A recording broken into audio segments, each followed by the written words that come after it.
For more on the situation in Gaza, the executive director of Doctors Without Borders, Avril Benoît, joins us now. Dr. Benoît, your organization has a team in Gaza. Can you give us the latest on what you're hearing from your colleagues in the region?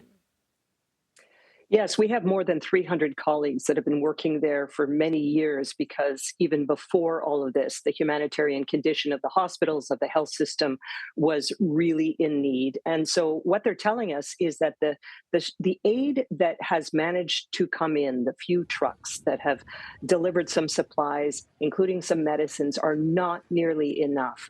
We need a lot more. We need just about everything. Of course, they need water.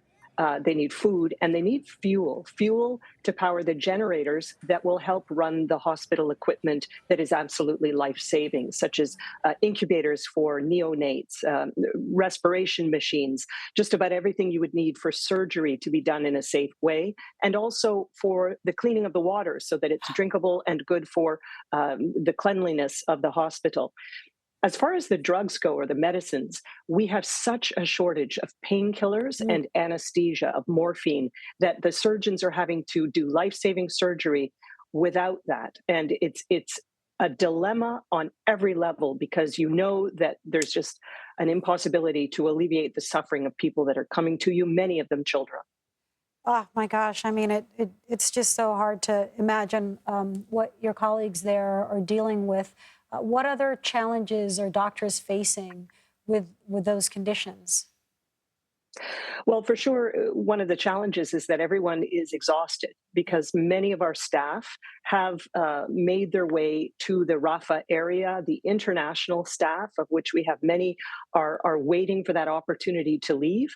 Others are mobilizing around the region to be able to mount a more substantial medical humanitarian operation if ever we get the green light to do so.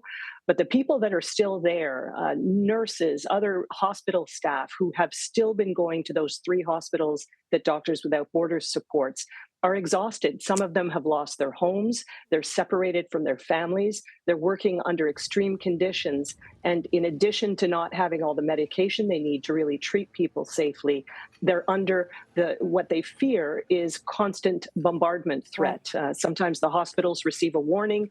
It happens or it doesn't happen, but it means that everyone is worried at all times that even hospitals will not be spared in this war. And there's no word of being able to transport any patients out or even prioritizing them through that Rafa Crossing, correct? Yeah, that would be one of the basic requests that we would always make is that people who need to leave in order to save their lives for further care, for referrals, should be allowed to do so. So that border crossing really is critical on many levels, not only for those who need to leave, who want to leave, but also for bringing in the life-saving supplies that are desperately in shortage. And just about every humanitarian organization will tell you they need the water, they need the fuel, they need the food, and they need the medicines. These are critical at a time like this, and every hour counts. So every day and every hour, there's not enough of those trucks bringing in the supplies. Lives are on the line. That's right. Avril Benoît, thank you.